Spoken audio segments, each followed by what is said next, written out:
The morning it happened, I was making biscuits. That detail matters. Not because biscuits are important, but because I had been making biscuits in that kitchen for 39 years.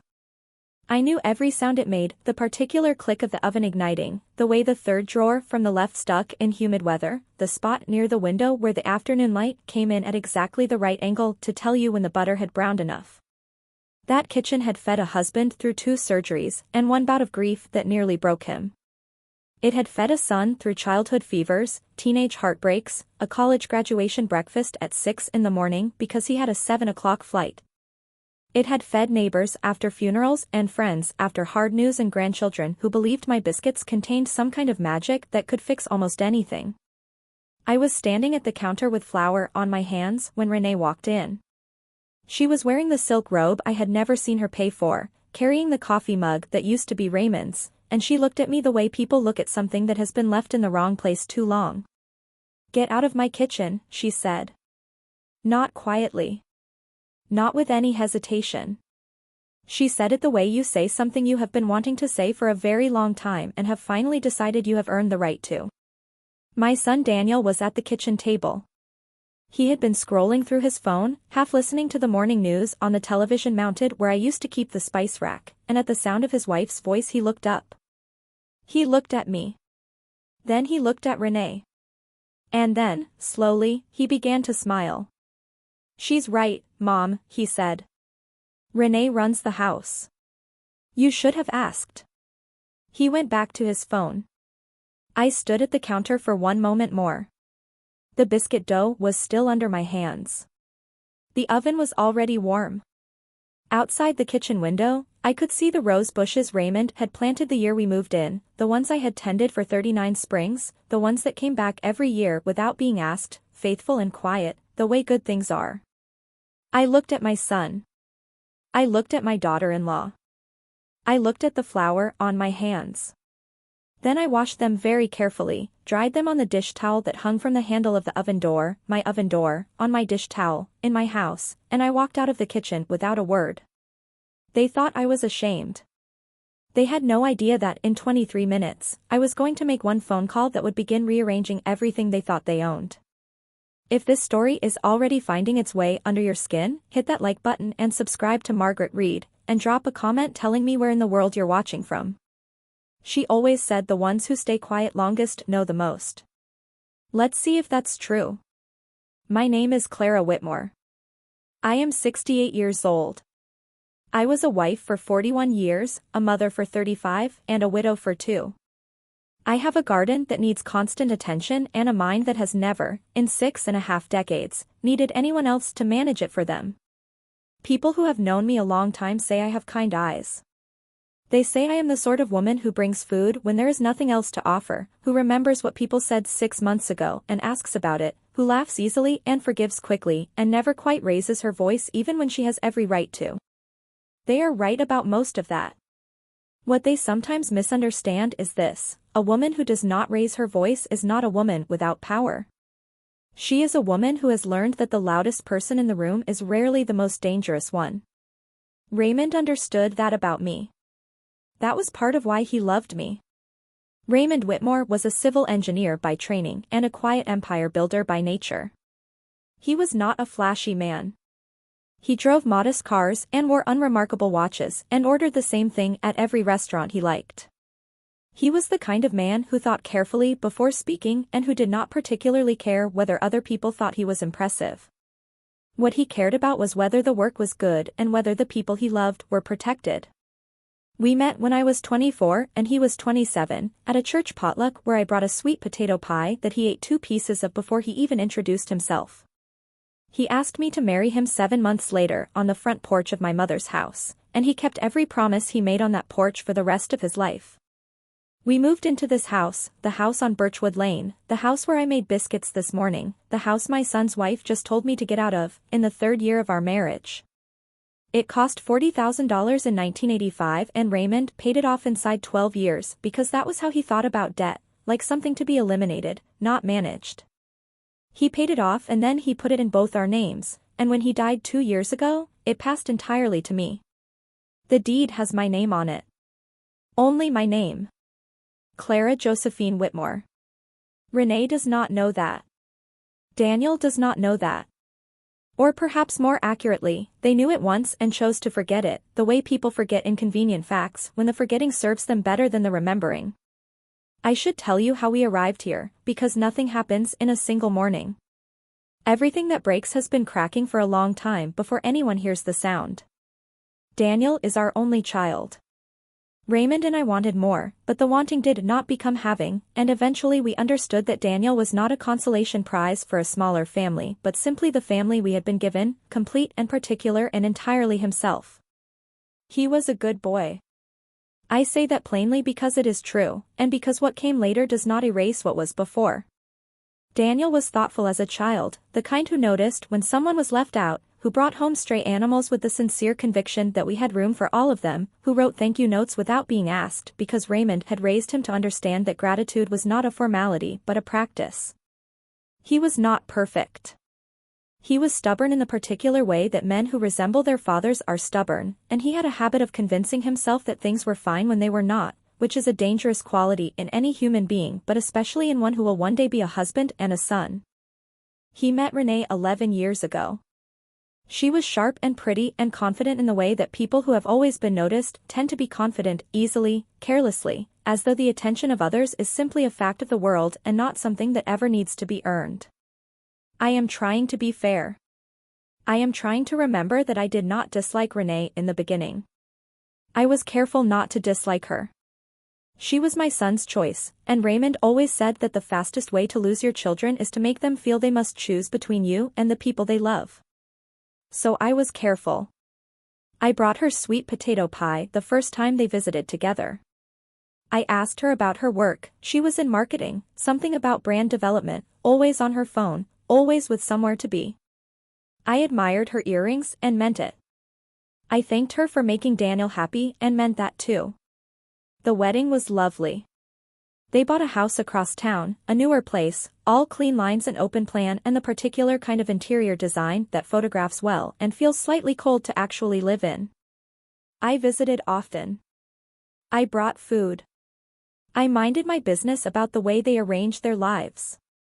Then Raymond got sick. It was his heart.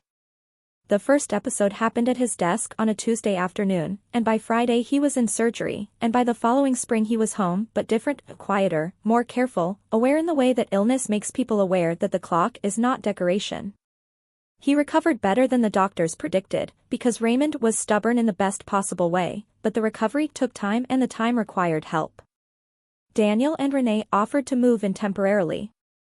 That word, temporarily, did significant work in the conversation that followed. Just until Dad is stronger, Daniel said. We can be here in the mornings. Renee can work from home some days. You shouldn't be managing everything alone, Mom. I did not particularly want help managing everything. I had been managing everything for 4 decades and I was good at it. But Raymond was tired, and the house felt large in a new way, and Daniel's face when he made the offer was so earnest, so much like the boy who brought home stray animals, that I said yes.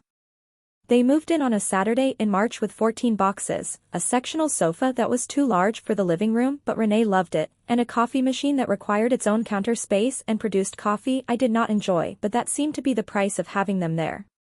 In the beginning, it was fine. Raymond liked having Daniel close.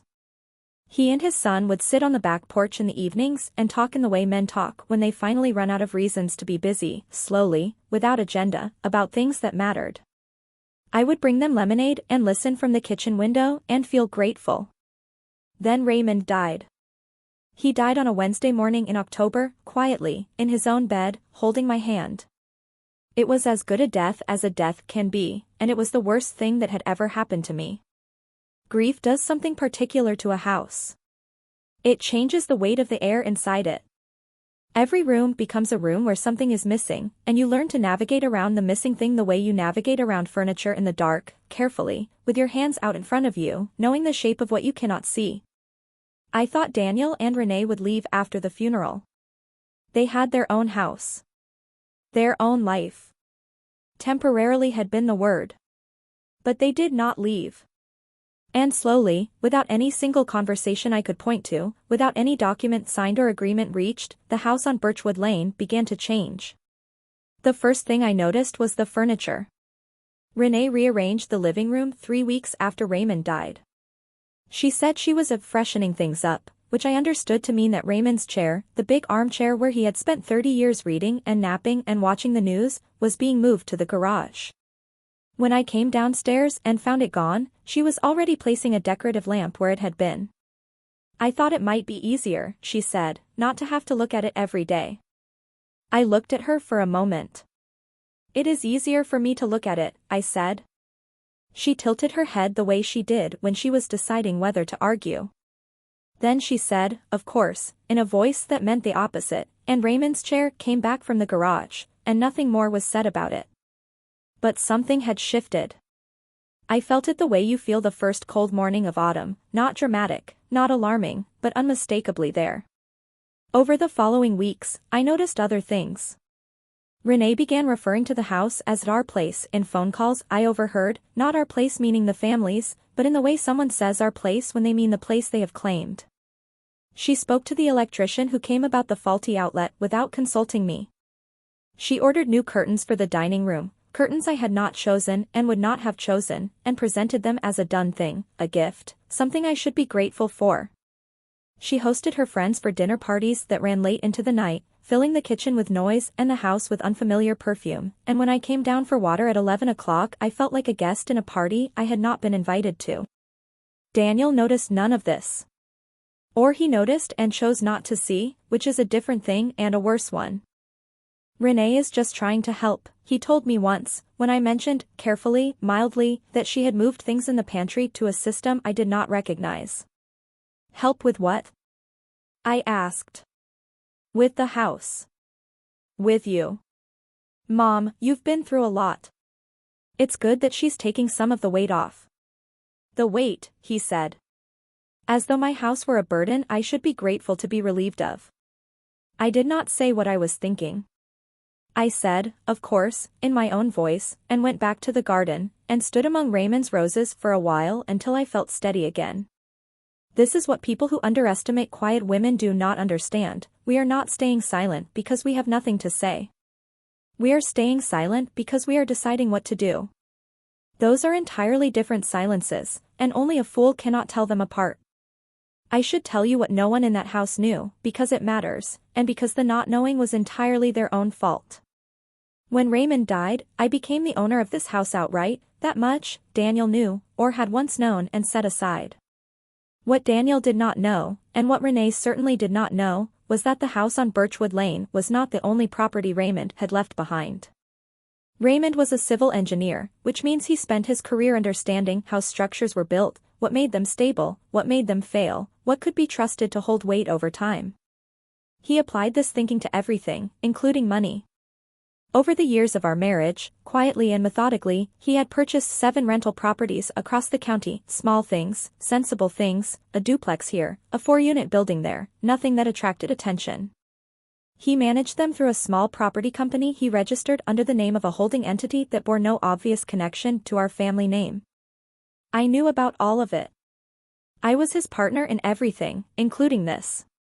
After he died, I took over the management myself, working through our property attorney, Martin Holt, the careful, decent man who had been Raymond's friend since their 30s and who treated me, always, with the respect of someone who understood exactly what I was worth. There was also the trust. Raymond had established it 5 years before he died, on the advice of a financial planner who told him that the most important gift a man could give his family was not money but structure, a way of holding money that protected it from both misfortune and mismanagement.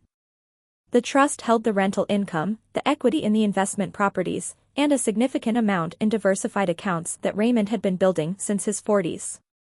Daniel was named as a beneficiary. But I was the trustee. And the trustee controls what happens, and when, and under what conditions. Daniel had been present at the meeting where this was explained. He had nodded and signed where Martin told him to sign and had not, as far as I could tell, read the documents carefully enough to understand what they meant. This is a common mistake that people make with legal documents. They see the word beneficiary and they hear money coming to me and they stop reading. The word they should have paid attention to was trustee. I had never mentioned the rental properties to Daniel or Renee. This was not deception, it was privacy, the same privacy Raymond had maintained during his lifetime. He did not believe in announcing wealth to people who had not earned the right to know about it.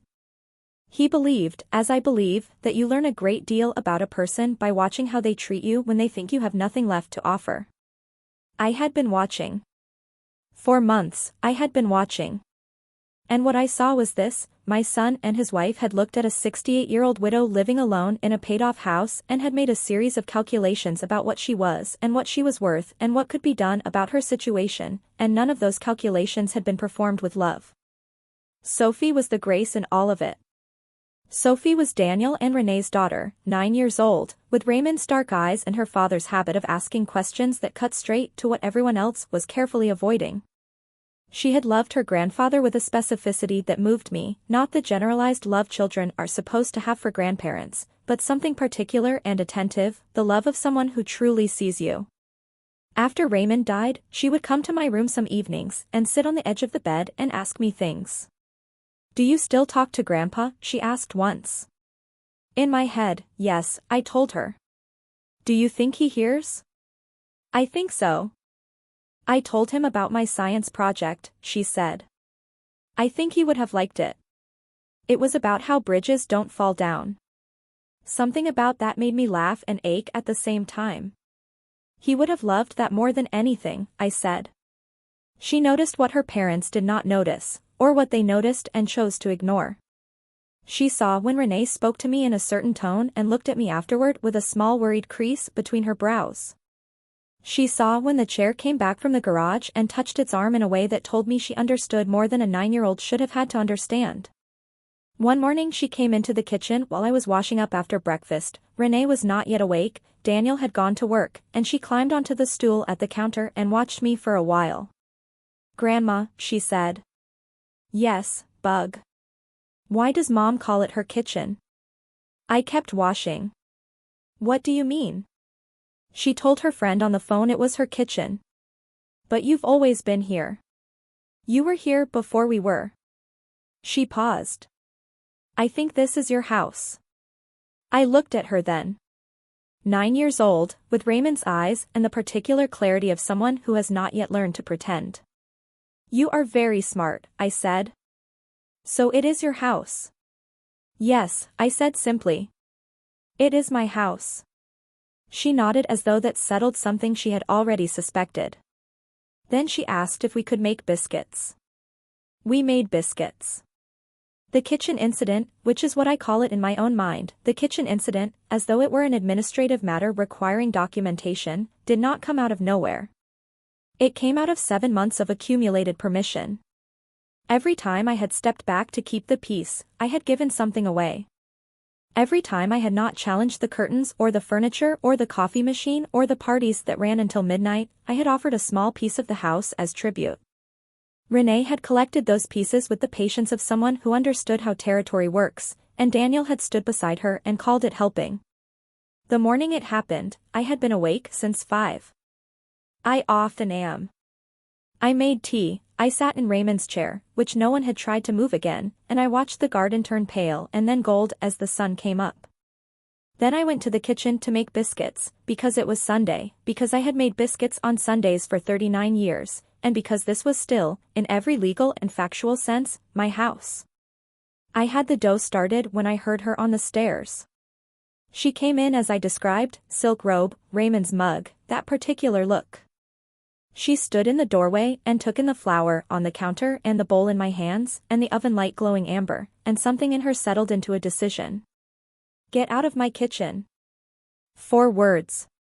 Said without raising her voice, which in some ways was worse than shouting. Shouting is emotion. This was something colder. This was someone who had already decided where the borders were and was simply enforcing them. I looked at her. I looked at my son, who was at the table, who looked up, who looked at me, who looked at his wife, who smiled. "She's right, Mom. Renee runs the house. You should have asked." He went back to his phone. Something happens in a moment like that. I have tried to describe it to myself since. It is not quite anger, not quite grief, not quite the terrible clarity that comes when you see someone you love clearly for the first time and understand that who you thought they were and who they are not the same person. It is all of those things at once, pressing together into something that is almost physical, something that takes up space in your chest and asks you very quietly what you are going to do about it. I washed my hands. I dried them on the dish towel. I walked out of the kitchen. Behind me, I heard Renee open the oven and turn it off.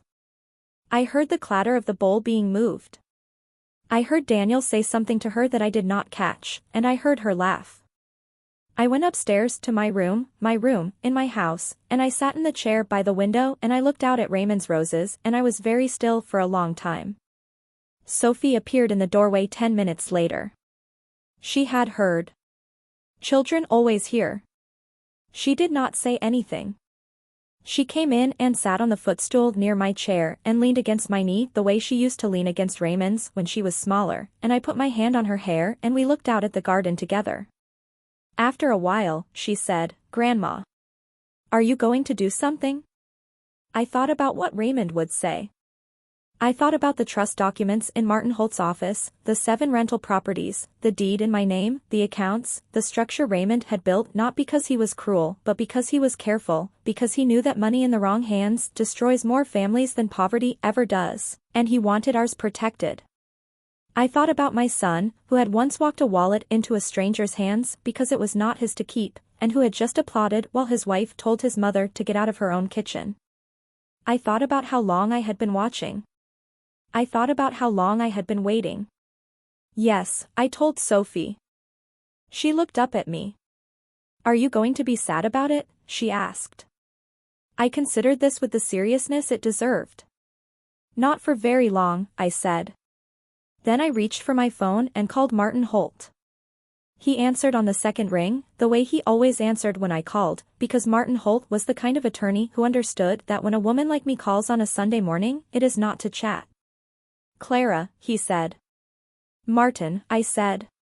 "I need you to pull the property files. All of them. And the trust documents. Can you do that this afternoon?" A pause. "Of course. Is everything all right?" I looked out at the roses. The morning light was full on them now, making them bright and almost impossible to look at directly, the way good things sometimes are. "Everything is fine," I said. "I've simply decided it's time to remind certain people what belongs to whom." Martin made a sound that was almost a laugh. "I'll have the files ready by 2. "Thank you," I said. "And Martin, there's also the matter of the deed. I want to review what steps would be required if I decided to formalize certain arrangements." "Regarding the house." "Arrangements," he repeated. "Specifically," I said, "what would be required if I decided to sell it?" The silence on the other end of the line had a particular quality. Then Martin said, quietly, "I'll prepare everything." I thanked him again and ended the call. Downstairs, I could hear Renee in the kitchen. Her kitchen, she had called it.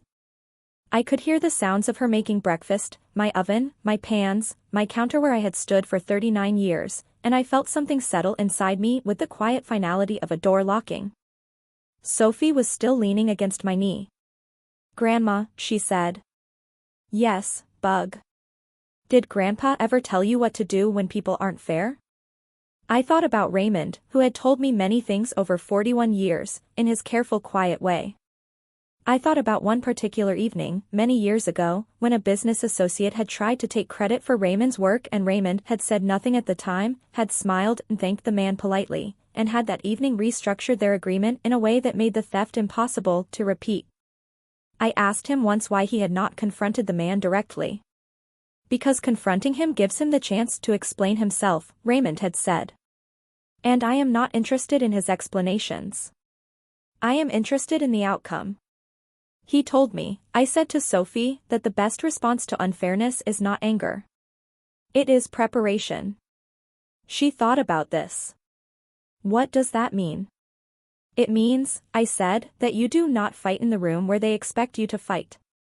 You go somewhere quieter and you think very clearly about what you actually have and what you actually have the power to do. And then you do it. She was quiet for a moment. So you have a plan, she said. I have a plan, I said. She leaned into my knee again.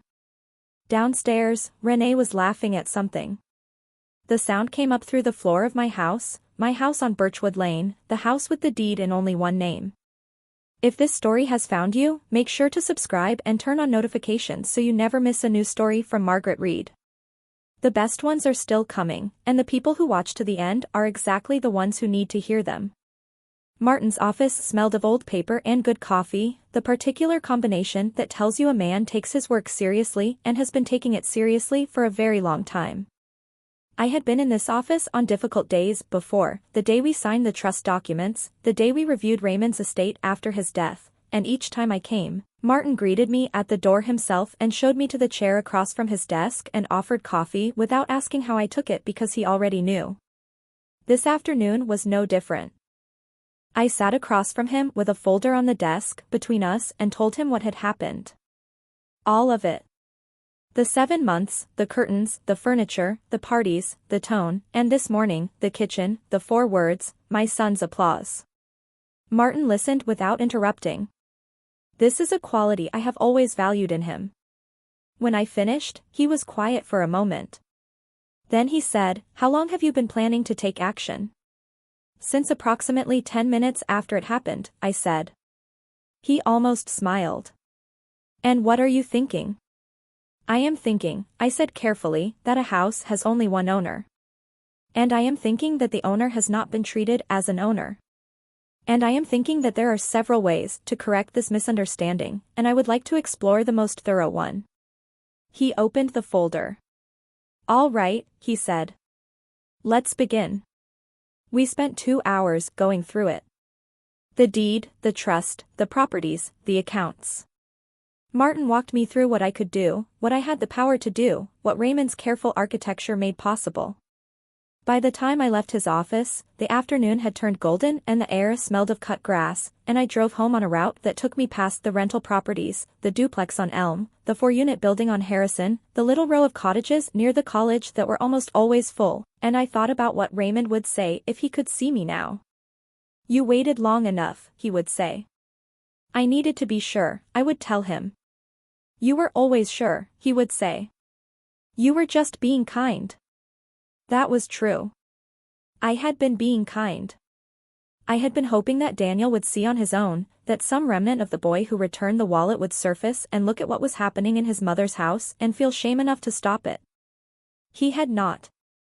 He had applauded instead. So kindness was no longer the appropriate tool. I drove home and parked in the driveway of my house, sat for a moment looking at the front door, at the roses along the front walk that Raymond had planted and I had tended, at the porch where he had read the newspaper on summer mornings for 3.5 decades. Sophie was sitting on the front step waiting for me. She had brought a book, but she was not reading it. She watched me walk up the path, with her grandmother's dark eyes, steady and clear. "How did it go?" she asked. "Very well," I said. "Did you make a plan?" "I have a plan," I said. She stood up and held the front door open for me. Inside, from the kitchen, I could hear Renee telling Daniel something. He was home early, something about the countertops, the ones she wanted to replace, the ones she had been mentioning for weeks. Her voice had the particular texture of someone describing what is already decided, not what is being considered. I walked past the kitchen door without stopping. I had what I needed. Now I simply needed to wait for the right moment, which was not far off. Martin had made a call before I left his office, a quiet professional call to a property firm that had been asking about Birchwood Lane for 18 months. The neighborhood had changed. Values had risen. A house like this, on a lot like this, with the footprint and the history. The number Martin had quoted to me from the interested party was not a small number. I went upstairs. Sophie followed. We sat in the chair by the window and looked at the garden while the voices downstairs made plans about things that were not theirs to plan, and I thought about how patience is not the same as passivity, and how the best decisions are made in the quiet before anyone else realizes a decision is being made, And how there is a particular kind of power that belongs to the woman who holds the deed, who holds the trust, who holds the history of every room in a house that someone else has made the mistake of calling theirs. She will understand eventually, I thought. They both will. But not yet. Not until I was ready. And I had spent 39 years getting ready. The Thursday dinner happened because Renee planned it. She sent a group text on Wednesday evening, I was included, which surprised me slightly, that said family dinner tomorrow, 7 p.m., I'm cooking, please be there. The please had a quality to it that was not quite a request. Daniel replied with a thumbs up emoji. Sophie replied with 3 heart emojis. I replied with nothing, which Renee interpreted as agreement and which I intended as information. I spent Thursday the way I had spent most days that week, quietly, deliberately, without drama. I had coffee at 6 in the morning in Raymond's chair. I called Martin after 9 to confirm a few details. I walked through the garden in the late morning, checking the roses, deadheading what needed it, noting the places where the soil had gone dry. I had lunch at noon, a sandwich eaten alone at the kitchen table while Renee was in her home office on a call and Sophie was at school and Daniel was wherever Daniel went during the days he worked from home and still managed to be present for almost nothing. In the afternoon, I sat at the small desk in my room and went through the folder Martin had given me. I had been through it 3 times already. I went through it again. Not because I needed to, I had understood it perfectly the first time, but because there is something steadying about returning to the facts when the situation around you is uncertain. Facts do not shift. Facts do not rearrange themselves when you are not looking. Facts do not walk into your kitchen in a silk robe and tell you to leave. The facts were these. The house on Birchwood Lane belonged to me. The 7 rental properties belonged, through the holding company, to the family trust. The trust named me as trustee with full discretionary authority over distributions, timing, and management decisions. The trust named Daniel as the primary beneficiary of the remainder, but remainder was the operative word, remainder meaning what was left after the trustee had made whatever decisions the trustee deemed appropriate during the trustee's lifetime. Raymond had been specific about this. Martin had told me, when we went through everything last Sunday, that Raymond had come to him 18 months before he died with very particular instructions about how the trust language should be strengthened. He had asked that the trustee's discretionary authority be absolute during the trustee's lifetime. He had asked that no distribution to any beneficiary be required or compellable without the trustee's written consent. Martin had asked him, in his careful way, why he wanted this. Because I want Clara to be free, Raymond had said. Whatever happens, I want her to be free. Martin told me this with a gentleness that told me he understood it was the most important thing in the room. I sat with it for a moment at his desk that Sunday afternoon, the word free moving through me the way his voice used to move through me, steady and warm and entirely certain. Raymond had known, or suspected, or simply prepared as he always prepared, not for a specific disaster but for the general uncertainty of what happens after, because he understood that after is when the people who love you truly show you who they are. He had made me free. I intended to use that freedom thoughtfully. Sophie came home from school at 3:30. I heard the front door and then her footsteps on the stairs and then a knock on my door, 3 quick taps, our code since she was small enough to need one. Come in, Bug, I said. She appeared in the doorway with her backpack still on and her hair coming loose from its braid.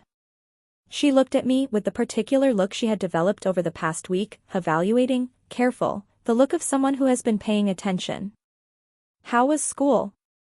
I asked. Fine.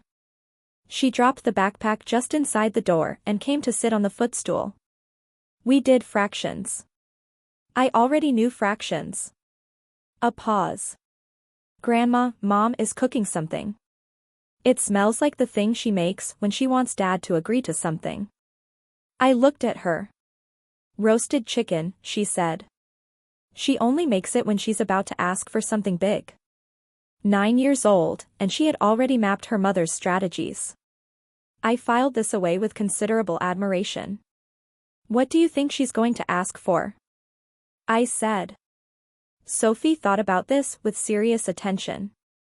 I heard her on the phone yesterday. She was talking to someone about renovation costs. A pause. And I heard her say, once it's settled. Once it's settled. I kept my face entirely neutral. Did you hear anything else? She said, the equity. Sophie frowned. What's equity? It's a way of talking about value, I said. About what something is worth. Like this house. Like this house, I agreed. She was quiet for a moment, turning this over. Then she looked at me with Raymond's eyes. Grandma. She thinks this is going to be her house, doesn't she? It was not a question. She seems to think so, I said. But it isn't. No, I said. It is not. Sophie nodded slowly, the way she nodded when she had confirmed something she had already suspected. Then she reached into her backpack and pulled out a worksheet and spread it on the footstool and said, "Can you help me with the fractions anyway? Even if I already know them?" Of course, I said. We did fractions until 5 o'clock, when the smell of roasting chicken reached us through the floor and Sophie's stomach made a noise that made us both laugh, and we went downstairs together for the Thursday dinner that Renee had been planning since at least Wednesday, and possibly much longer than that. The table was set properly. This alone told me something was happening. Renee did not typically set the table properly for a weeknight dinner. She had used the good placemats, the ones I had bought in Portugal on the trip Raymond and I took for our 30th anniversary, and she had put flowers in the center, grocery store flowers arranged in my crystal vase that she had moved from the sideboard to the table without asking. The candles were lit. Daniel was already at the table when Sophie and I came down. He was on his phone, which he put away when we sat down, which was more consideration than usual. He looked up and smiled at Sophie and then at me, and his smile had a quality to it, slightly expectant, slightly careful, that confirmed what Sophie's observation had already told me. Something was being announced tonight. "Smells great," Daniel said, loudly enough for Renee in the kitchen to hear. "Almost ready," she called back. Sophie helped me put the water glasses on the table. She did it with the particular elaborateness of a child who is performing ordinariness while thinking about something else. I squeezed her shoulder once, briefly, and she looked up at me and almost smiled. Renee came in with the chicken on a platter. She was wearing an actual dress, not the silk robe, not the athleisure she favored during work-from-home days, but a real dress, dark green, with her hair done. She had put on earrings. She smiled at the table as she set the chicken down, a smile that was warm and planned in equal measure. "There we go," she said. We sat. We served ourselves. Renee poured wine for herself and Daniel and asked me if I wanted some, and I said water was fine, which it was. Sophie had lemonade. For a few minutes, we ate and talked about nothing, Sophie's fractions, a news story Daniel had seen, the chicken, which was genuinely well made. I will say that for Renee, she could cook when the occasion demanded it. Then Renee set down her fork. This was the signal. Sophie, beside me, became very still. "So," Renee said, with the brightness of someone who has rehearsed this, "Daniel and I have been talking, and we wanted to share something with you both." Daniel nodded, on cue. He had his hands flat on the table in the way men hold their hands when they are trying to look open and calm. "We love this house," Renee said. "We really do. And being here this past year, being here with Clara, it's confirmed for us that this is where we want to be. Long term." She looked at me when she said this. Her eyes were warm. Her smile was genuine, or genuinely performed, which for Renee was nearly the same thing. "We'd like to make this work," she continued. "Officially. We've been talking to a financial advisor, and we think it makes sense to formalize things. The house is paid off, there's equity, and with a little investment, some renovations, updated kitchen, maybe an extension for a proper home office, we think it could really become something wonderful. Something that works for the whole family." She said the whole family with a particular emphasis. I looked at my son. He was looking at his wife with the expression of a man who has agreed to say less than he is thinking, because the person beside him is better at saying it. "We'd want you to stay, of course," Renee said to me, with the warmth and the smile still in place. This would always be your home too, Clara. That's the whole point. We're talking about doing this together. Together.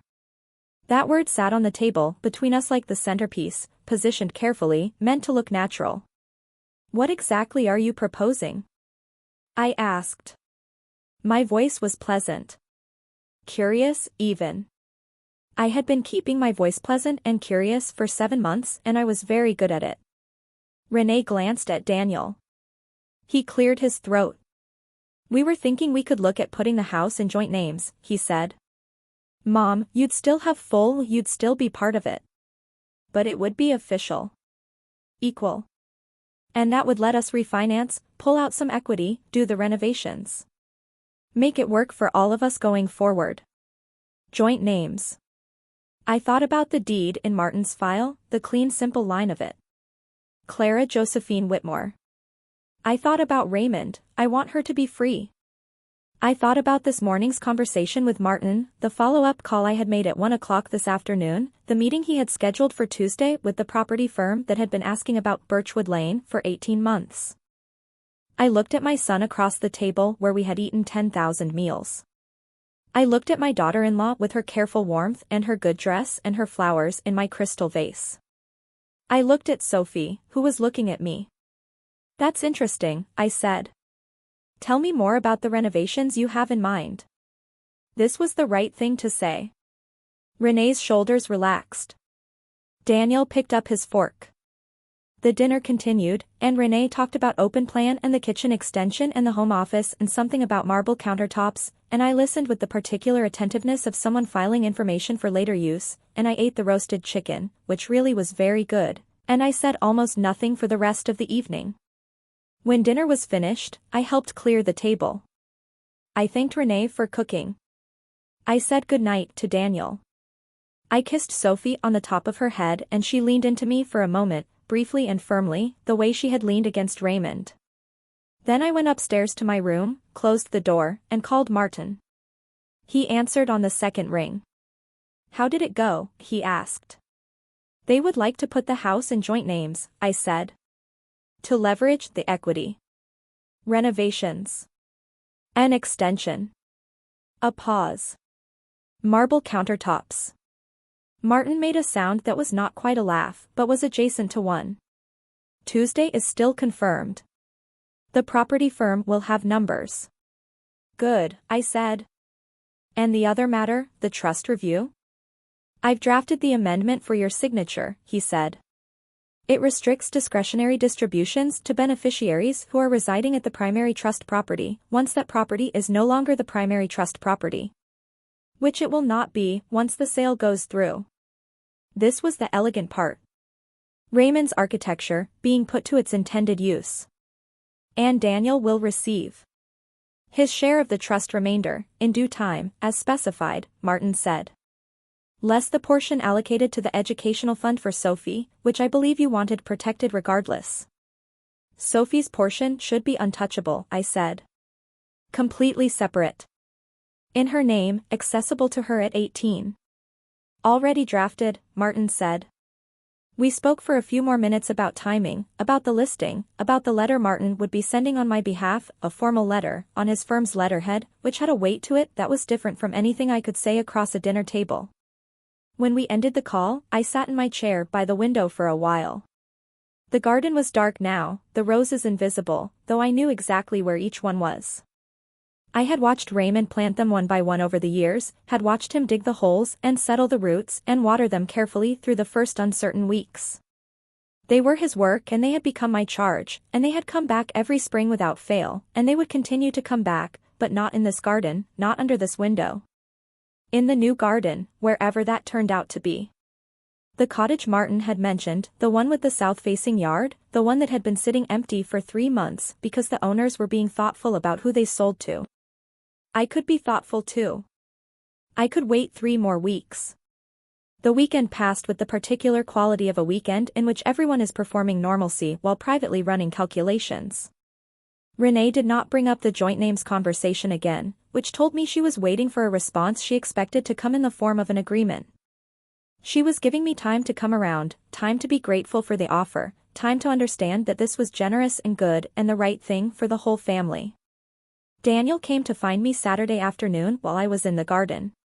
He sat on the bench Raymond had built near the back rose beds, a solid bench, mortised and tenoned, level as an engineer's dream, and watched me deadhead the last of the summer blooms. "So," he said. "So," I agreed. He was quiet for a moment, picking at the edge of the bench. Then he said, "What did you think about what Renee said at dinner?" I kept working. I thought she made a number of interesting points. "We've been thinking about this for a while," he said.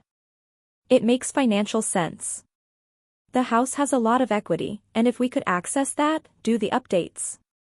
"Tell me something," I said. He stopped. "When you imagine these renovations," I said, setting down the pruning shears, turning to look at him directly, "what do you imagine I'm doing while they happen?" He frowned. "What do you mean?" "Renovations take time. They're disruptive. They fill a house with noise and dust and strangers. What do you imagine I'm doing during all of that?" "You'd be here," he said. "It's your home too, Mom." I looked at him for a moment. My son, with Raymond's jaw and his own particular blindness. My son, who had once returned a wallet and applauded his wife when she told me to leave my own kitchen. "Daniel," I said. "Do you know what your father's favorite thing about this house was?" A pause. "The garden," he said, after a moment. Tentatively, as though unsure whether this was a test. "The kitchen," I said. He used to stand in the kitchen doorway on Sunday mornings and say he could feel the whole week resetting. He said it was the most civilized room he had ever been in. I paused. "He said it last February. 3 months before he died." Daniel was quiet. "I will think about everything you've said," I told him. "I want you to know that." He nodded. He looked as though he wanted to say more but did not know how to reach across whatever distance had opened between us without acknowledging it was there, and acknowledging it was there required acknowledging how it had gotten there, and he was not ready for that. He went back inside. I stood in the garden for a while longer with the pruning shears in my hands and the smell of roses around me and Raymond's bench solid and level at my back. 3 more weeks. Sophie came to find me that evening. She had a specific expression that meant she had overheard something, an expression I had learned to read over the past several months, a slight tightness around her eyes, the way she held her mouth just a little more carefully than usual. "Bug," I said. She sat down on the footstool with the seriousness of a much older person. "Mom and Dad were talking," she said. "In their room." I wasn't trying to listen, but their door was open. "What did you hear?" I asked. "Mom said that you were going to come around. That you always do." Sophie paused. "She said you don't really have a choice, because, she said something about, she said the money is all tied up in the house." I was very still. "She said when older people live with family, they usually just agree because it's easier." Sophie's voice was careful, reporting with the precision of a witness who wants to get it right. "She said you were lonely and you wouldn't want to make things difficult." Lonely. I thought about the calls with Martin. The property firm. The documents on my desk. The cottage with the south-facing garden. The trust amendment. The letter that would arrive next Tuesday on letterhead that carried 40 years of legal weight. I thought about Raymond saying I want her to be free. "Grandma," Sophie said. "Are you lonely?" I considered the question honestly, because she deserved honesty. "Sometimes," I said. "I miss your grandfather very much.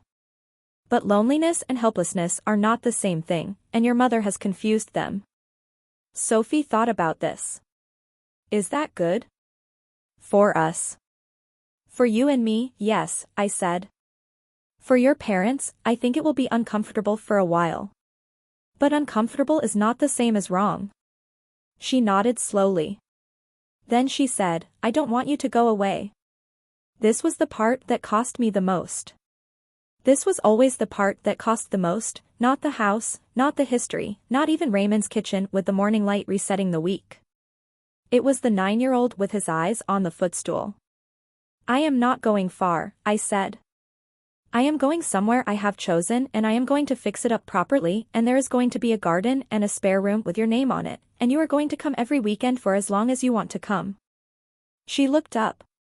You already know where you're going? I have a very good idea, I said. Does it have room for roses? The whole south side, I said. Something moved across her face, relief, I think, or the beginning of it. The particular relief of a child who has been worried about something she did not have the words for and has suddenly been told it is going to be all right. Okay, she said. Okay, Grandma.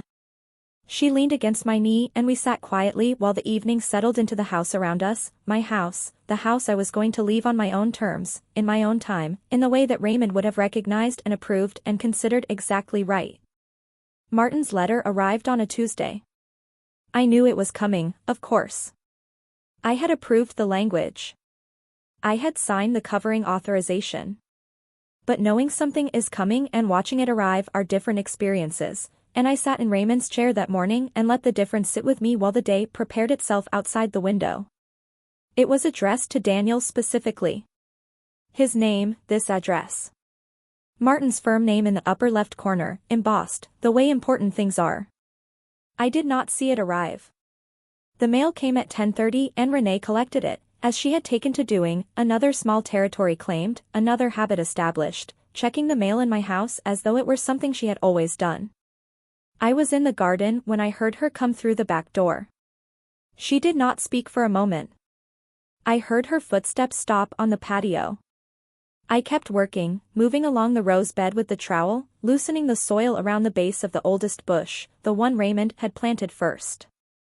Clara. I looked up. She was holding the letter. She had opened it. It was addressed to Daniel, not to her, but this had not stopped her. Her face had a quality I had not seen on it before. Not the controlled warmth, not the careful management of impressions. Something simpler and less composed. What is this? She said. I straightened up slowly, brushed the soil from my gloves. It appears to be a letter. From a law firm. Martin Holt has been my attorney for 22 years, I said. He handled Raymond's estate. He manages the family trust. She looked at the letter again. Her hand was not quite steady. It says you've engaged a property firm. To list the house. She looked up. Clara. You can't sell this house. I own this house, I said pleasantly. I can do whatever I like with it. This is our home. Her voice had changed. The warmth was gone. What was underneath it was rawer and more honest, and in some ways I preferred it. Daniel and I have been here for over a year. We've put time into this, You've been guests, I said. The word was not unkind. It was simply accurate. You were invited to stay temporarily while Raymond recovered. Raymond died. The temporary arrangement continued. But it has always been an arrangement, not a transfer. You said this was our home too. When did I say that? She opened her mouth. Closed it. She was trying to locate the specific moment, the specific words, and she was finding that memory is an unreliable witness when you are looking for permission you assumed rather than received. We had a conversation at dinner, she said finally. We talked about the future. About doing this together. You described a plan, I said. I said I would think about it. I have thought about it. Clara. I have thought about it, I said again, more gently, and I have decided that the right thing for me is to move to a smaller property that suits one person rather than four, and to allow you and Daniel to find something that works for your family. The house will be listed next week. Martin has the timeline. Renee stared at me. She looked, for the first time since I had known her, entirely unscripted. The silk robe, the coffee mug, the 4 words said without hesitation, that woman was not here right now. What was here was someone younger and more frightened than she had allowed me to see. We don't have a Daniel's business has been, she stopped. We can't afford to just. I know, I said. Not unkindly. She looked at the letter again. There's a second document, I said. In the envelope. A summary of the trust provisions relevant to distributions. She pulled it out with hands that were not steady. Read it. Read it again. The trustee makes all distribution decisions, she said slowly. During the trustee's lifetime. Yes, I said. That's you. That's me. She was quiet for a long time. The garden was very still around us. Raymond's roses, in the late morning light, were almost unbearably beautiful. Did Raymond, she began. Raymond was a thoughtful man, I said. He built things to last and he built them to protect the people he loved. He protected me. A pause. He protected Sophie too. Her educational fund is completely separate and entirely secure, whatever else happens. Something moved across Renee's face when I said Sophie's name. Something that might have been shame, or the beginning of understanding, or both at once. I'd like to speak to Daniel, she said. Of course, I said. He should be home at 6. She went inside. I turned back to the roses and kept working, loosening the soil, making room for the roots, doing the slow patient work that keeps things alive.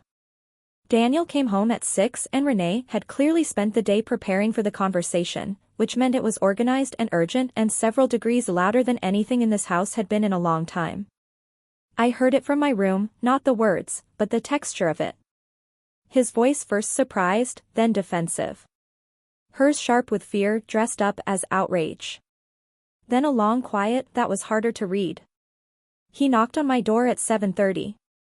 Come in, I said. He stood in the doorway the way he had not stood since he was a teenager, coming to tell me something he had done wrong.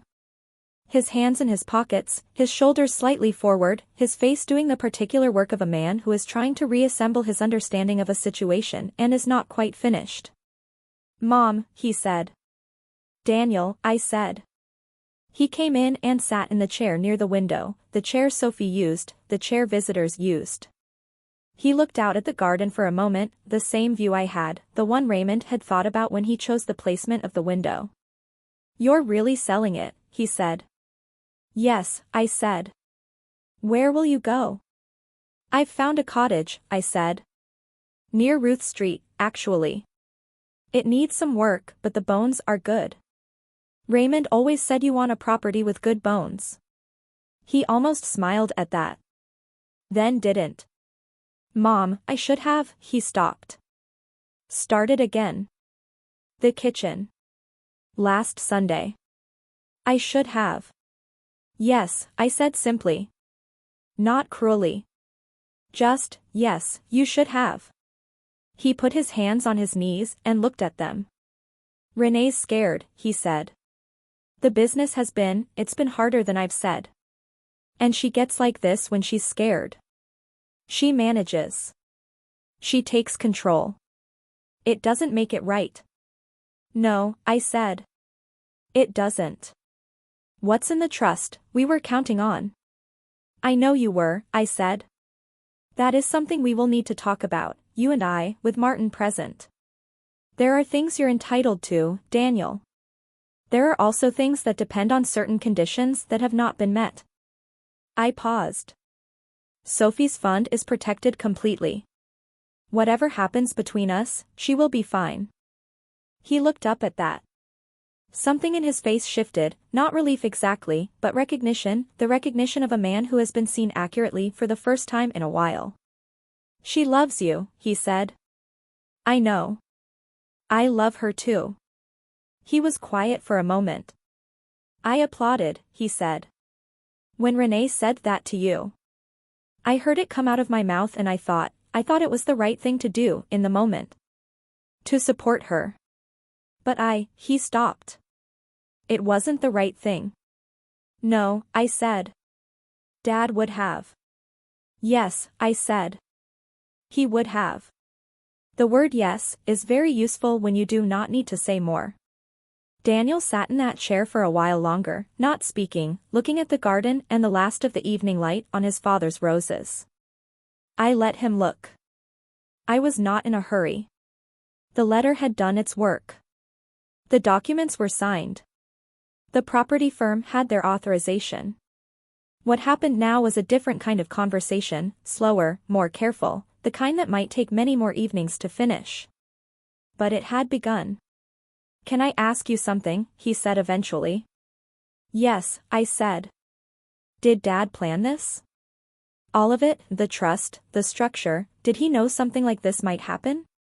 I thought about Raymond. About the conversations we had had in the years before he got sick, the way he would sometimes say things in the evening, quietly, looking out at the garden, that I understood only later were preparations. The way he had said, once, "The thing about good people is they can still make poor decisions when they're frightened. Make sure you're protected from the poor decisions, not just the bad intentions."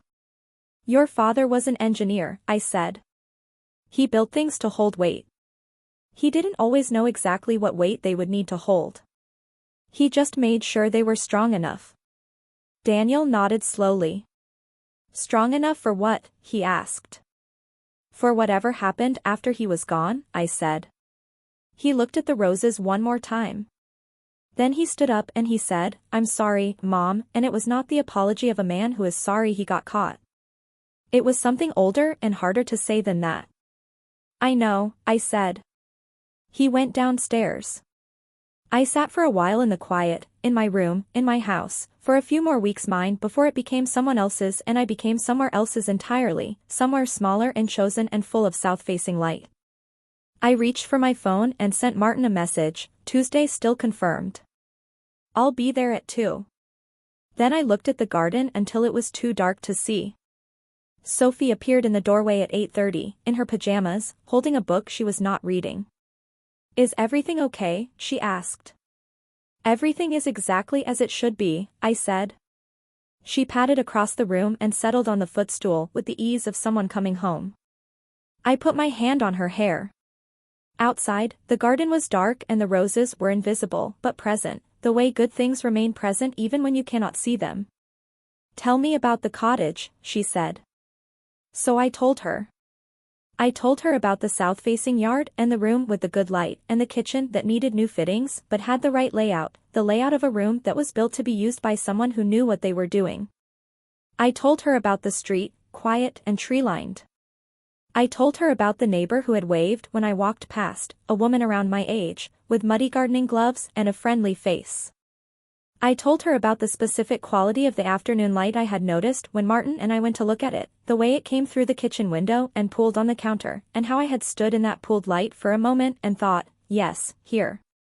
Sophie listened with her eyes closed and her breathing slow and steady, the way Raymond listened when he was really listening, with his whole self, not just his ears. "Will you plant roses?" she asked. "The whole south side," I said. We discussed this. "What colors?" "Red," I said. "Your grandfather's favorites." She was quiet for a moment. "He would have liked this," she said. "What you did. He would have been proud." I thought about Raymond, who had loved me for 41 years and who had, in the last years of his life, quietly and methodically built a structure around that love designed to make sure it outlasted him. I thought about the deed and the trust and the properties and the letter on Martin's letterhead and everything that was still coming, the listing, the sale, the meeting with Daniel, the slow long work of rebuilding something honest from what remained. "Yes," I said. "I think he would have." Sophie fell asleep on the footstool within 10 minutes, the way children fall asleep when they finally feel safe, completely, without negotiation, between one breath and the next. I sat with her until the house was fully quiet.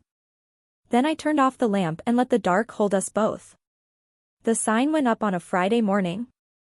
Martin had arranged it through the property firm, a clean white sign, modest but authoritative, planted in the front garden between the rose beds and the low stone border Raymond had laid by hand the summer of 1994.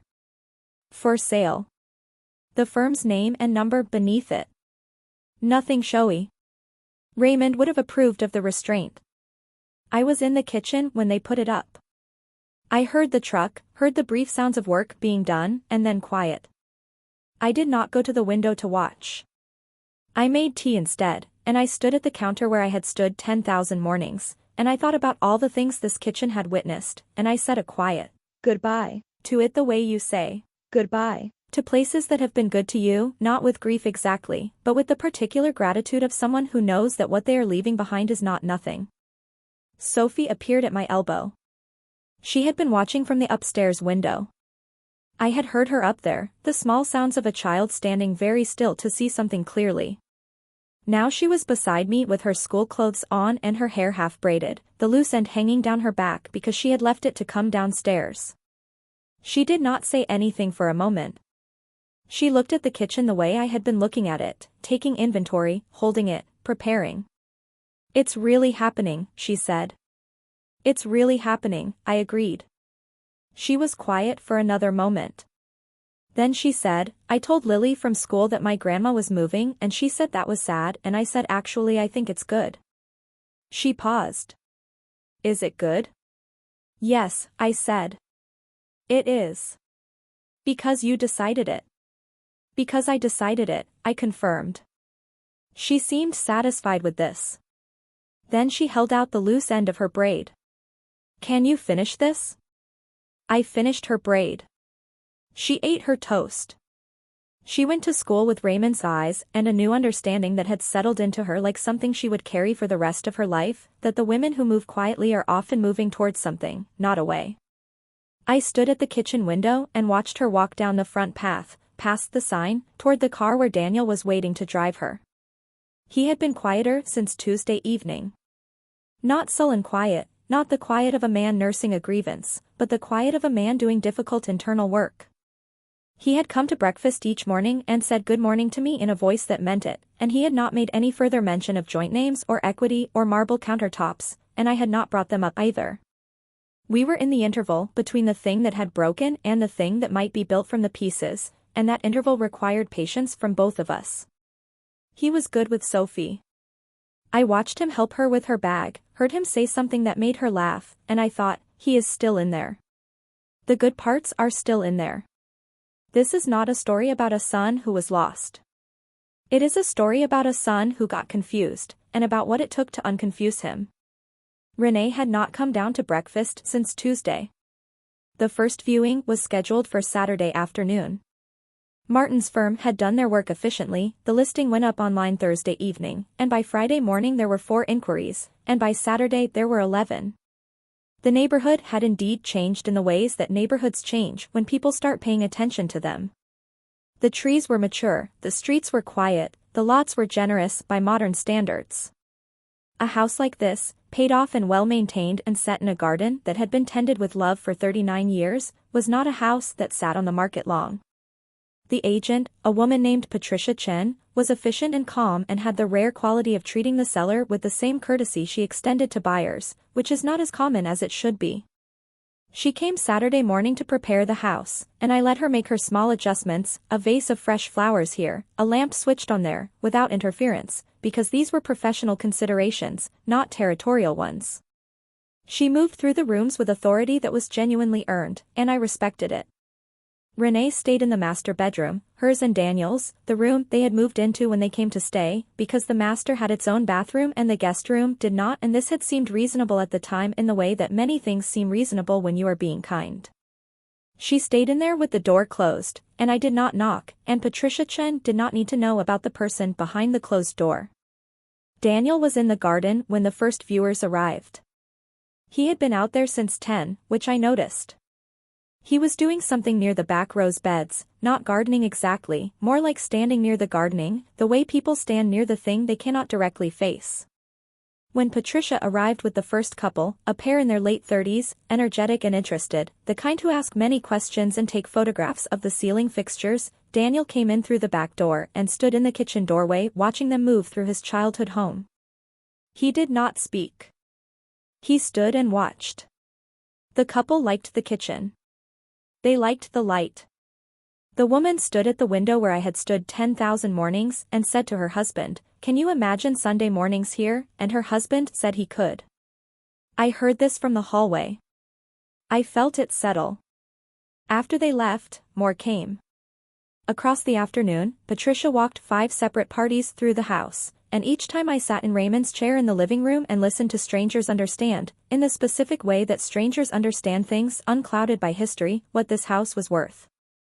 Not the dollar figure, which was considerable, but the other worth. The quality of the light, the solidity of the walls, the way the garden felt like an extension of the house rather than a thing appended to it. One older man, there alone, stood in the kitchen for a long time without taking photographs. Patricia waited for him. He finally said, "Who built the rose beds?" and Patricia said she would find out. I answered from the hallway. "My husband. He was a civil engineer by training. He built things to last." The man nodded once, the nod of someone who recognizes craftsmanship. "He did," he said. "He left a strong offer by Monday morning." The moment Renee came downstairs happened on Sunday evening. Sophie was at the kitchen table doing homework. I was making soup, the long kind, the kind that takes most of an afternoon and fills the house with a smell that means something. Daniel was reading in the living room, Raymond's chair, which he had begun sitting in since the Tuesday conversation. I did not comment on this. It seemed right. Renee came down the stairs in ordinary clothes, not the silk robe, not the green dress, just jeans and a gray sweater, her hair pulled back without effort. She looked like someone who had been having a difficult few days, which she had. She looked, in some ways, more honest than I had seen her. She stood in the kitchen doorway for a moment. Sophie looked up. Said nothing. Looked back at her homework. "Clara," Renee said. "Yes," I said, without turning from the stove. Is there somewhere we could talk?" I turned the heat down on the soup. Turned around. Looked at her. She was not wearing armor tonight. That was the only way I can describe it, the particular quality she always carried, the managed warmth, the careful positioning, all of it was absent. What was left was a 41-year-old woman who was frightened and did not know what was on the other side of the thing she was frightened of. "Of course," I said. We went to the sitting room at the back of the house, the small room off the hallway that Raymond had used as a study and that Renee and Daniel had turned into a second living space with the large sectional that was still too big for the room. I sat in the old wingback that had been Raymond's reading chair. She sat across from me on the sectional and folded her hands in her lap. For a moment she said nothing. I did not fill the silence. I have never been afraid of silence. "I owe you an apology," she said. I waited. "Not just for the kitchen," she said. "For all of it. The way I treated this house as though," she stopped. "We were in trouble. Financially. And I convinced myself that the trouble made certain things permissible. That if I could just secure things here, stabilize things, get access to," she stopped again. "It doesn't make it right. I know that." "No," I said gently. "It doesn't. Daniel should have said something sooner. About the business. To you. To me, honestly." She looked at her hands. "We've been very good at not telling each other the truth. I think we learned it from the debt. You get used to the performance. Performing fine when things aren't fine. And then the performance just becomes how you are." I thought about Sophie, who had mapped her mother's strategies by the smell of roasted chicken. I thought about what it costs a child to grow up inside a performance. "How bad is it?" I asked. "The business." Renee looked up, surprised by the directness. Then she answered it with her own. "Bad enough that we cannot keep the house. Our house, I mean. We've been behind on the mortgage for 4 months. The bank has sent letters." A pause. "Part of why I thought if we could get access to some of the equity here, we could bridge it. Buy time. Refinance everything into something manageable. And instead," I said, "you decided to take what wasn't offered." "Yes," she said. "That's exactly what I did."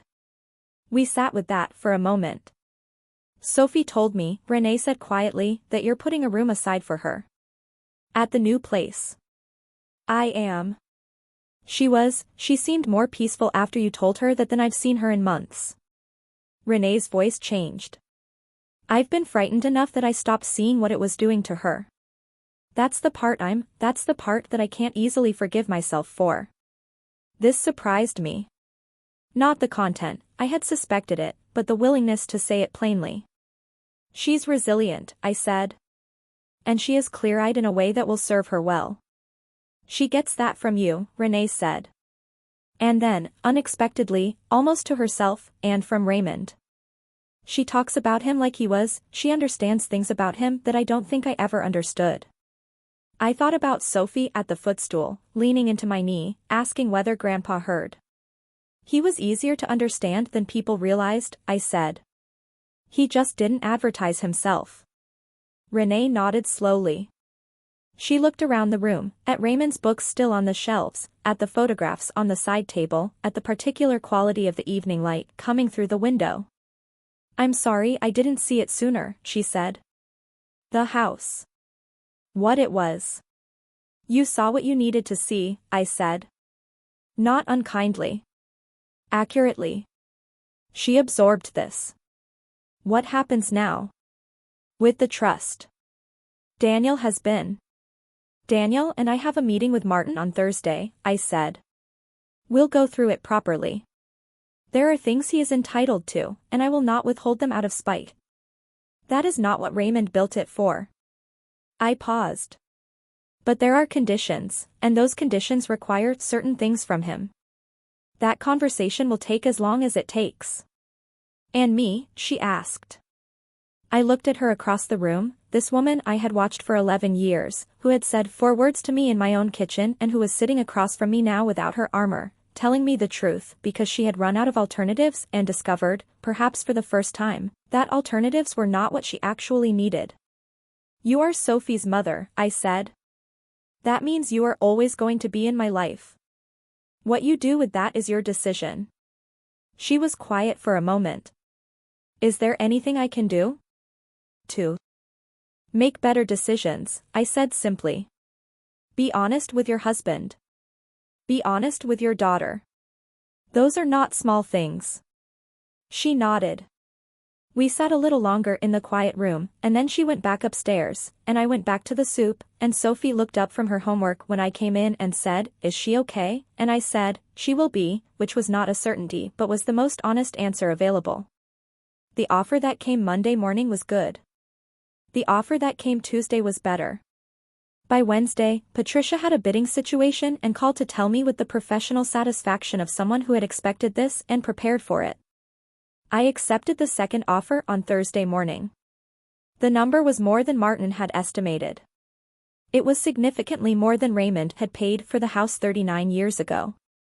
It was the kind of number that represented not just a house but decades of care and attention and the slow patient work of loving a thing properly.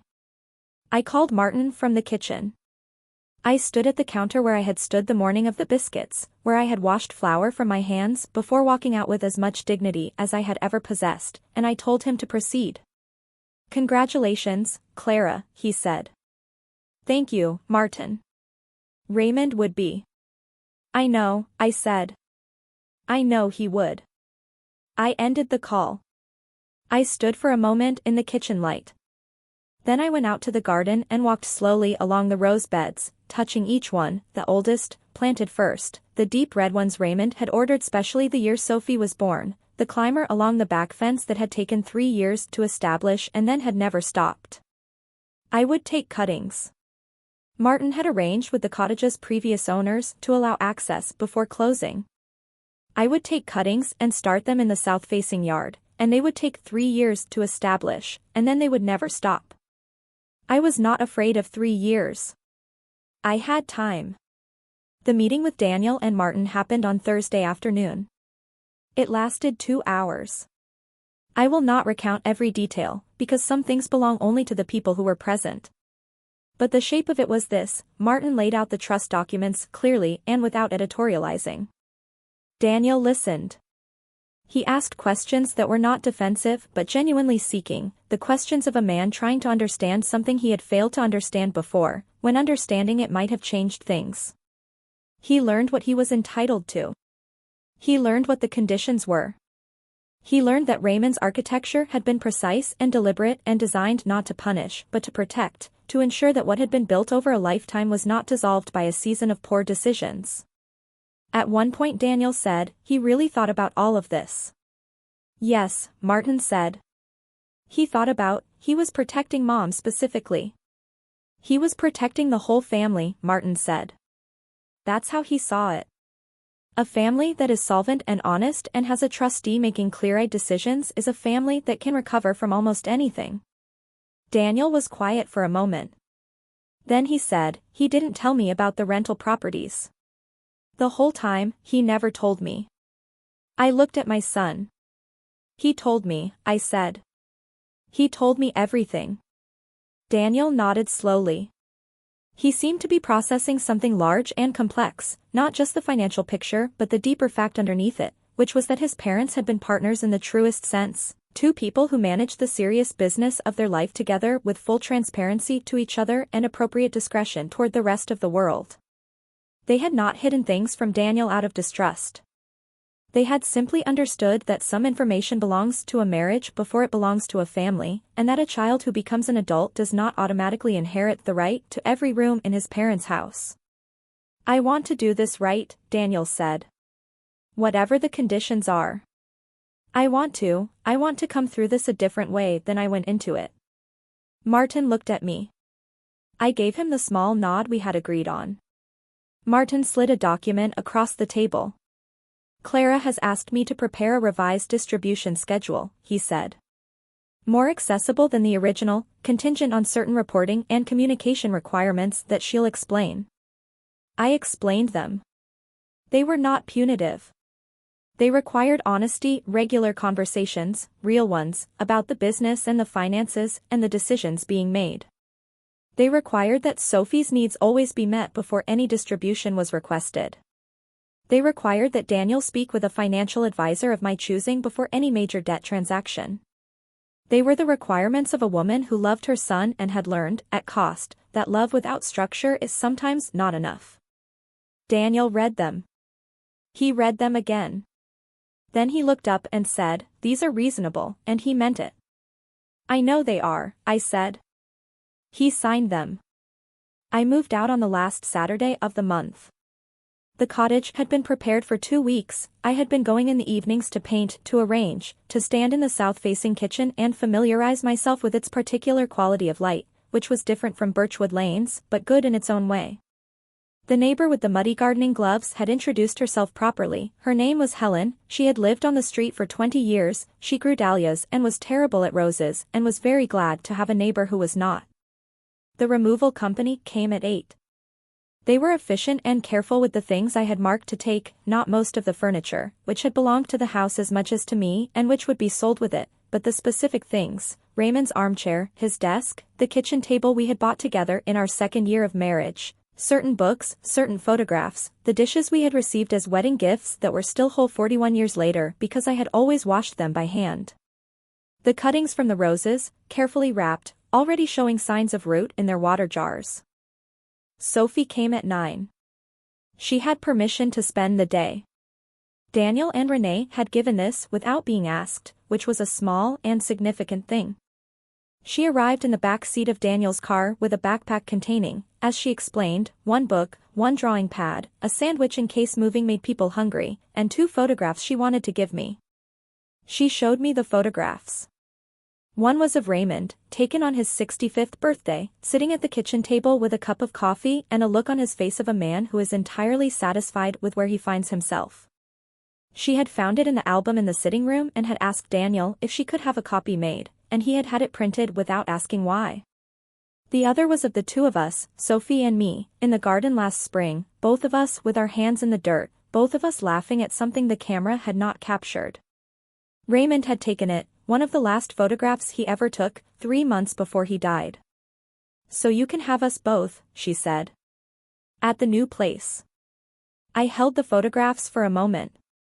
"Thank you, Bug," I said. "You're not going to cry, are you?" "Absolutely not," I said. I did, briefly, in the bathroom while she helped the removal men direct the armchair through the cottage's front door. The cottage settled around me over the following weeks the way good places settled, gradually, without fanfare, becoming itself through the accumulation of ordinary days. I arranged Raymond's armchair near the window in the sitting room, where the morning light came in from the east. I put his desk in the small room that would serve as my study. I hung the photographs, the two Sophie had given me, and several others, in the kitchen, where I could see them while I cooked. I cooked every day, for the pleasure of it, in my kitchen with my pans and my particular knowledge of how heat moves and where the cold spots are and how long to trust the oven's word about its own temperature. I made soup and bread and the sweet potato pie that Raymond had eaten 2 pieces of before he introduced himself. I made biscuits on Sunday mornings, and I ate them in the south-facing kitchen in the bright clean light, and no one told me to leave. Helen from next door came for tea in the second week. She brought dahlias, which were extraordinary, and I told her so, and she told me that roses were a mystery to her and she envied people who understood them, and I told her it was mostly patience and a willingness to be wrong several times before you are right. She laughed and said that sounded like a description of most worthwhile things, and I thought she was probably correct. Sophie came every weekend, as agreed. The first weekend, we planted the rose cuttings in the south-facing yard. It was October, later in the season than was ideal, but the soil was still warm enough and I had prepared it properly. We worked side by side in the afternoon light, Sophie with her small serious attention to getting each cutting positioned correctly, asking questions and listening to the answers with the same quality of attention Raymond had had, total, genuine, as though the information mattered because it did. "How long before they bloom?" she asked. 3 years, I said. "Maybe 2 if we're lucky." "That's a long time." "Things that last take a long time," I said. "That's usually how you can tell." She thought about this while she pressed the soil around the base of a cutting. "Grandma," she said. "Yes, Bug. Do you think Mom and Dad are going to be okay?" I kept working for a moment before answering. The honest answer was that I did not know. Daniel had begun meeting with the financial advisor. He had, for the first time, told Renee the full picture of the business, all of it, the numbers and the decisions and the months of pretending it was manageable, and she had apparently received this with a mixture of fury and relief that had led to several difficult evenings, and then, Daniel told me carefully on the phone, something that sounded like an actual conversation. The mortgage on their house was being renegotiated. There was a plan, a real one, made with accurate information. This was not nothing. "I think they have a chance," I said. "If they keep being honest with each other. That's the only way anyone is okay." Sophie nodded. "Mom said something last week," she said. "She said that moving out was the kindest thing you could have done." I kept my face neutral. "Did she?" "She said she didn't realize until you were gone how, she said the house was someone else's story and she'd been trying to write herself into it." Sophie frowned slightly. I didn't completely understand it. "I think I do," I said. "Is it a good thing?" "What she said." "It's an honest thing," I said. "Which is a better start."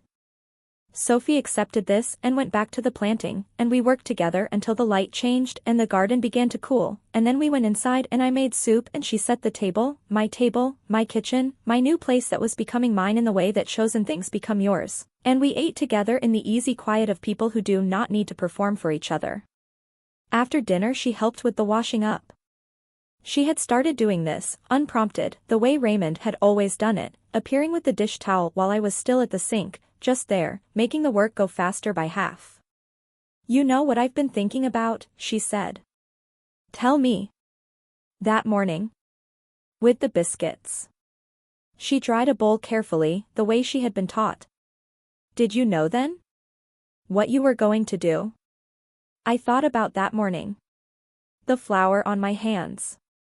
The 4 words. My son's applause. The moment of walking out. "I had been thinking about it for a while," I said. "That morning made me decide the time was right." "Because of the kitchen?" "Because of the kitchen," I said. "Because of everything the kitchen was." There are moments when something small tells you something large. You just have to be paying attention. She was quiet for a moment, turning this over in the way she turned things over. Then she said, "I'm glad you were paying attention." "So am I, Bug," I said. "So am I." 3 weeks after the move, I received a letter. It was handwritten, which was unusual enough in these times to make me pause.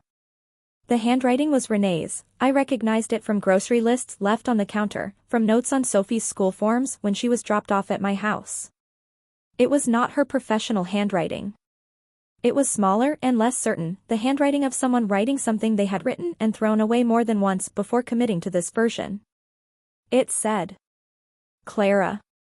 I have been trying to write this for 2 weeks and I'm not sure I'm getting it right even now. What I want to say is this, I understand what you did, and I understand why, and I think I needed it to happen the way it happened. I am not certain I would have changed on my own. I'm not certain Daniel would have either.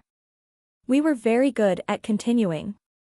I treated your house like it was mine because I needed it to be mine. I needed something to be secured.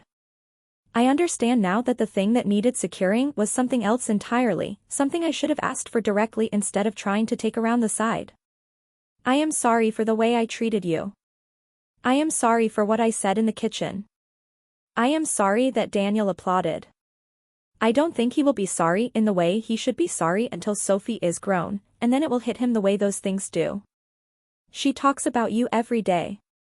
I want you to know that. You are the fixed point in her map of the world, and that is the most important thing anyone can be to a child, and I am grateful she has it, even when I wish it were me. I hope the cottage has good light. Renee. I read it twice. Then I went to my desk, Raymond's desk, in the small study, and I wrote back. I told her the cottage had very good light. I told her that the rose cuttings were in the ground and that Sophie had planted most of them herself with considerable competence. I told her that what she was building with Daniel was worth building, and that honest foundations take time to set properly, and that the time was not wasted. I told her that Sophie had her father's stubbornness and her mother's sharpness and Raymond's eyes and would, I believed, be someone remarkable. I told her that the door of my kitchen, the new one, the one with the morning light and the right layout and the counter where I now made biscuits on Sunday mornings without asking permission from anyone, was always open to her. Not because she had earned it. Because she was trying to. And because trying, done honestly, is the beginning of most worthwhile things. I sealed the envelope and set it on the table to mail. Then I went out to the south-facing garden in the late afternoon light and stood among the cuttings, which were small and tentative in their new soil but present, undeniably present, putting down roots in the dark below the surface where no one could see the work being done. 2 years, maybe 3. Then they would bloom. I was not afraid of the waiting. I had waited for the right moment in a kitchen on Birchwood Lane, and that waiting had cost me nothing and returned to me everything that was already mine. I had stood very still while people who did not understand what stillness meant made their calculations, and I had let them calculate, and I had watched Raymond's careful architecture do what Raymond had always intended it to do. I had been free. I was free. The garden was quiet around me and the light was good, and somewhere inside the cottage, on Raymond's desk in the small study with the east-facing window, sat the 2 photographs Sophie had given me. The one of Raymond at 65, satisfied and present. The one of the 2 of us, laughing in the dirt, his last photograph, taken 3 months before he died. I could feel him, sometimes, in the particular quality of an afternoon. Not as grief, that was different, older now, something I carried the way you carry something that has become familiar. But as presence. The way a well-built thing holds the weight of the person who made it. He had built it to last. He had built it for me. I stood in the garden until the light went golden and then soft, and then I went inside and closed the door of my house, chosen and managed and entirely mine, and I made tea in the good kitchen light, and I was exactly where I was supposed to be. Thank you for staying all the way to the end.